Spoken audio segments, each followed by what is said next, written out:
This story follows a young woman whose life is quietly falling apart, not because of her mistakes, but because of one toxic person in her new family, her mother-in-law. What begins as a small harmless prank slowly turns into a chain of humiliations that cost her confidence, her peace, and eventually, her job. Everyone laughed at her pain, except her. But when she hits rock bottom, she discovers a life-changing opportunity abroad. What starts as revenge turns into reinvention, and the very people who mocked her end up regretting it in tears when she rises higher than they ever imagined. I never thought a single moment could flip my entire life upside down.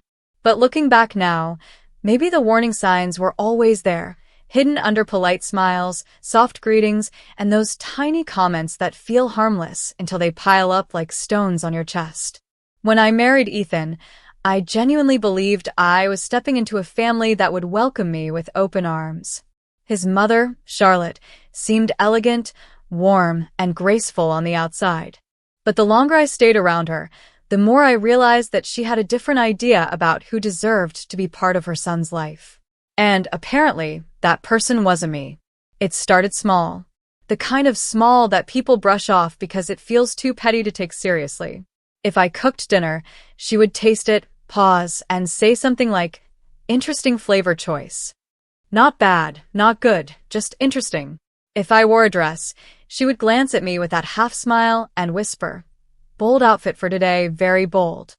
Every sentence from her felt like it came wrapped in silk but stitched with needles. Ethan always told me, "She's just teasing. Don't overthink it." I tried. I really did. But the truth is, some people don't tease. They test you. And I was failing every test without even knowing the rules. My job was the only place where I felt like myself. A small marketing agency, nothing fancy, but I had worked hard to earn my position.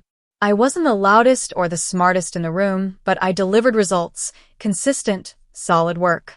My manager trusted me, my team respected me, and for the first time in my life, I felt like I had carved out a space just for me. But somehow, Charlotte found her way into that space too. One afternoon, she invited me over for what she called a girls-only lunch, saying she wanted us to bond more deeply. A part of me hesitated, but Ethan insisted it would be good for our relationship. I didn't want to disappoint him, so I agreed. She had prepared a beautiful table, complete with flowers, candles, and a perfectly set plate for me. Everything felt unusually gentle. Too gentle. She complimented my hair, my outfit, even my perfume. For a moment, I let myself believe things were finally changing. But then came the moment that shifted everything. While we were eating, she casually reached for her phone, smiled into it, and whispered, "Hold on, let me show you something funny." I leaned in, expecting a meme, a family photo, something harmless. Instead, she showed me a video of me working at home a week earlier, slouching on the couch, wearing messy pajamas, hair tied up carelessly, phone in hand, completely exhausted after an all-nighter preparing a big presentation. I didn't even know she had been in the house that day. The video zoomed in on me yawning, rubbing my eyes, and half-jokingly mumbling to myself that I wished I could throw the whole project out the window. She replayed it twice, laughing like it was the funniest thing she had ever seen. My stomach twisted. I asked her, very calmly, "Where did you get this?" She shrugged like it was the simplest thing in the world. "I walked in last week. You didn't see me. You were too absorbed in your off day." But it didn't end there. The next morning, I arrived at the office to a strange energy in the room. 3 coworkers were whispering. 2 stopped talking when I walked by. My manager avoided eye contact. Something felt wrong. My chest tightened with a feeling I couldn't explain. Then I was called into the conference room. My manager sat there with his laptop open. "We received something concerning," he said. His voice was stern, heavy. He rotated the screen toward me. It was the video. The entire office had seen it. Someone had anonymously emailed it to the company list. My breath caught. My hands went cold. They thought I had mocked the project. They thought I didn't care. They thought I had disrespected the team. My explanation sounded like excuses to them, even though every word was true. I worked hard. I loved my job. I never meant anything cruel.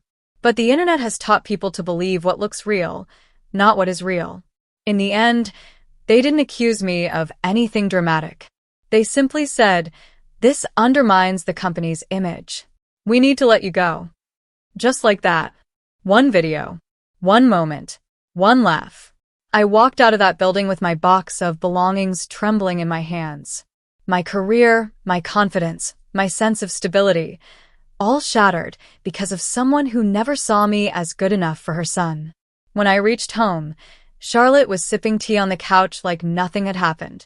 She looked at my face, paused, and asked sweetly, "Rough day?" I didn't answer. I couldn't. And then she let out that same quiet laugh. The laugh that had destroyed everything. I realized in that moment that some wars aren't fought with weapons. They're fought with humiliation, manipulation, and perfectly timed smiles. But what she didn't know was this. A woman who hits rock bottom doesn't stay there. She rebuilds. She rises. And sometimes, she rises higher than the people who tried to break her. Section 1 ends here. The storm before the comeback. And the comeback is something she never saw coming. The day after losing my job, I woke up with a heaviness in my chest that felt almost physical, like someone had placed a stone on my ribs while I slept. The air in the room felt thick, silent, and strangely hollow, the kind of silence that presses on your ears until you can hear your own heartbeat. I stared at the ceiling for a long time, wondering how a single person could turn your life into something unrecognizable. Ethan tried to comfort me. He really did. He held my hand, rubbed my shoulder, told me that everything would be okay. But something in his voice sounded fragile, like even he didn't fully believe the words he was saying. And deep down, I knew he was struggling with a truth he didn't want to face. His mother had crossed a line no apology could fix. I didn't mention the video to him yet. I didn't show him the email, or the reaction of my colleagues, or the humiliation I felt walking out of that building. I wasn't ready to see the confusion, or worse, the disbelief in his eyes. Some pains are easier to carry alone than to explain. By afternoon, I finally forced myself to leave the bedroom. I walked into the living room quietly, hoping to avoid Charlotte, but she was sitting in the same spot as before. Same couch, same cup of tea, same unreadable smile. She lifted her eyes the moment she heard my footsteps, as if she had been waiting. "You look tired," she said in that soft tone that somehow felt sharper than a blade. "Resting too much can make you feel worse, you know." I wanted to walk away. Ignore her. Pretend she wasn't speaking to me. But then she set her cup down and added, "By the way, I heard from someone that you're no longer working." Such a shame. You seemed so eager. A chill ran down my spine. She knew. She knew all along. I didn't respond. If I opened my mouth, I wasn't sure whether I would scream or break. So I walked past her, grabbed my coat, and left the house before she could say another word. I didn't have a destination. I just walked, block after block, street after street, until the cold wind stung my face and made my eyes water. Maybe it was the weather. Maybe it wasn't. Eventually, I found myself sitting alone on a bench at a small park I had never visited before. Children were playing in the distance. A couple fed bread to ducks. People laughed, chatted, went about their day. And I sat there, feeling like I had fallen into a different world where everyone else was moving forward except me. I took out my phone and scrolled through job listings, but every time I saw a posting related to marketing, a wave of anxiety hit me so hard that my fingers went numb. What if another employer saw the video? What if it was shared somewhere else? What if my reputation was already ruined? I closed my eyes and forced myself to breathe slowly, in and out, trying to quiet the storm inside my head. That's when my phone buzzed. It was an email from the company's HR department. I hesitated for a moment before opening it. They wrote that although they had terminated my position, they wanted to remind me that sharing confidential videos, company-related discussions, or unprofessional behavior online could affect future recommendations. It was written politely, professionally, but the message beneath the surface was clear. They believed I had recorded myself intentionally. They believed I had mocked the project. My vision blurred. My throat tightened.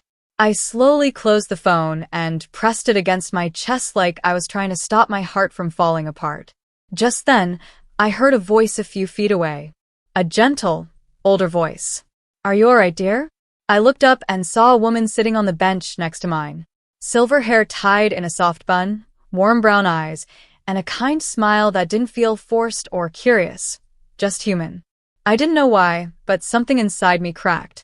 I nodded, but tears spilled down anyway. She didn't pry. She didn't ask questions. She simply said, "Sometimes falling apart is how we find the pieces we were missing." I didn't understand her words then. Not fully. But I would later.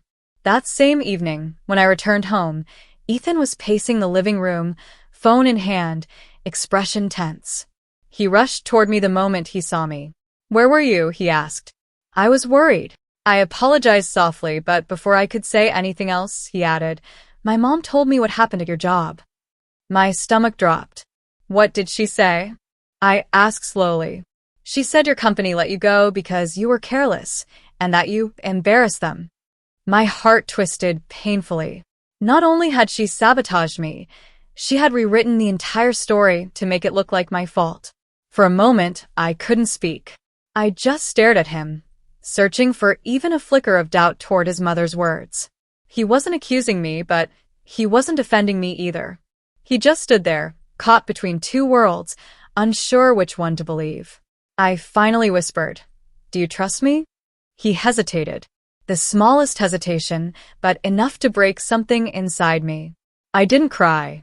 I didn't scream. I didn't argue.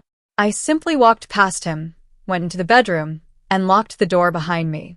The next morning, something shifted inside me. I woke up with a clarity I hadn't felt in weeks.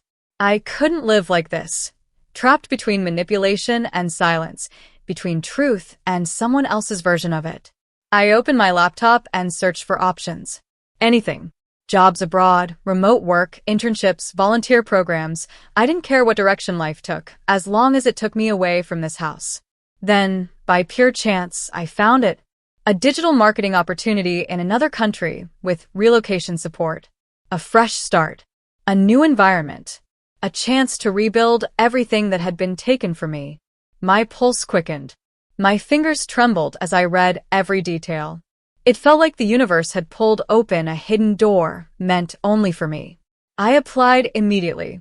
For the first time in a long time, I felt hope. Little did I know, this single application would become the spark that changed the entire story, the story Charlotte thought she controlled.